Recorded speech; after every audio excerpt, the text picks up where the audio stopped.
আপনাদের মূল্যবান উপদেশ মনোযোগ দিয়ে শুনলাম।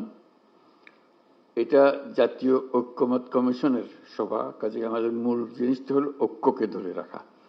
কিভাবে সে ঐক্য ধরে রাখা, ঐক্যকে শক্ত করা, মজবুত করা, সেগুলোর ব্যাপারে আপনাদের পরামর্শ পেলাম এবং এটা ক্রমাগতভাবে আরো মিটিং হতে থাকবে। দ্বিতীয় পর্যায়ের যে মিটিং সেটা চলতে থাকবে, যাতে আমরা ওই জুলাই সনদটা আরো সমৃদ্ধ করতে পারি, যেমন অনেক বিষয়ে আমরা ঐক্যমতগুলো প্রকাশিত করতে পারি, জাতি যেন দেখতে পারে যারা আমরা আজকের দিনে এখানে আছি তারা সবাই মিলে কি কি জিনিসের ব্যাপারে আমরা ঐক্যমতে পৌঁছতে পেরেছি। এটা আমাদের জাতীয় এজেন্ডা হিসেবে থাকবে ভবিষ্যতের জন্য, যাতে করে আমরা এটা পূর্ণ করতে পারি। আপনাদের কথা মাধ্যমে এই ঐক্যটা দৃঢ়তর হোক এবং আমরা সামনে পথ চলার পথটা খুঁজে পাই এবং মজবুতভাবে শক্তভাবে আমরা অগ্রসর হতে পারি। সবাইকে এই আলোচনায় অংশগ্রহণ করার জন্য অসংখ্য ধন্যবাদ। Thank you.